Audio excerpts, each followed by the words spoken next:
はい、本日はうちのラジコンコースの方で壮行会という形で皆さんに集まっていただきました。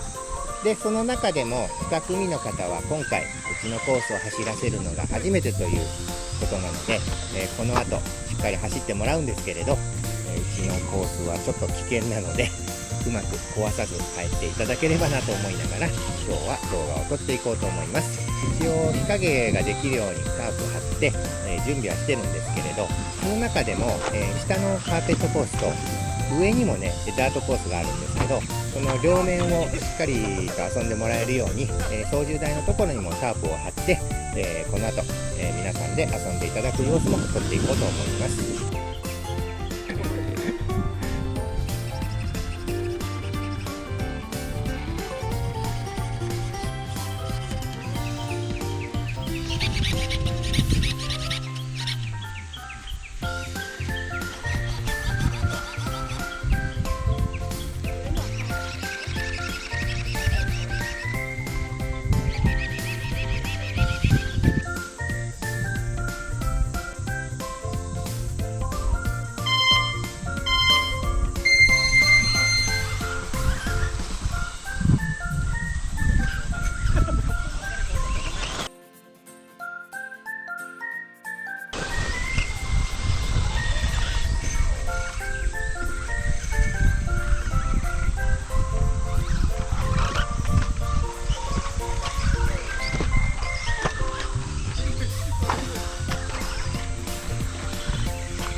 何週ね。3週間もう何週かからなったわ。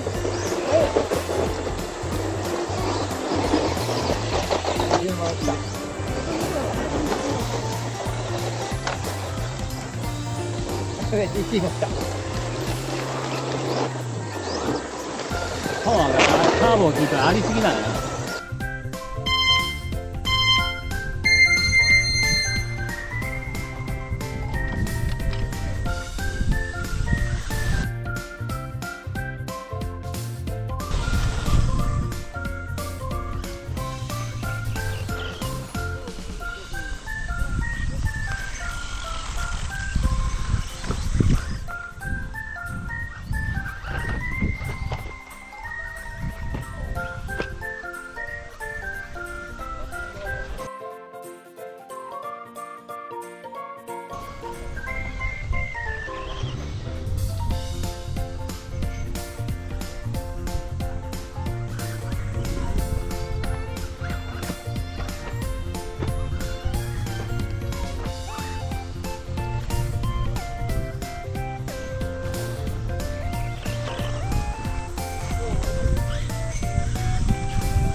はい、それではですね、本日は自宅のラジコンコースでの走行会ということで、皆さんに、遊びに来ていただきました。今回はですね、レース形式でいろいろと走ってみたんですけれど、なかなかですね、僕も含めて追いかけられたりでですね、焦るとしょっちゅう橋から落としたりこかしたりで、みんながまともに3周以上走れたのは多分数回しかなかったんじゃないかなと思います。それでもですね、楽しく遊べたことに変わりはないので、今後もこういった形の走行会はどんどんやっていこうと思います。で、また見られた方でですね、遊びに行きたいなという方がいらしたら、コメント等で教えていただければ助かります。また、高評価、コメントいただければですね、今後の動画作成の励みになりますので、そちらの方もよろしくお願いいたします。それでは最後までご視聴いただきありがとうございました。失礼します。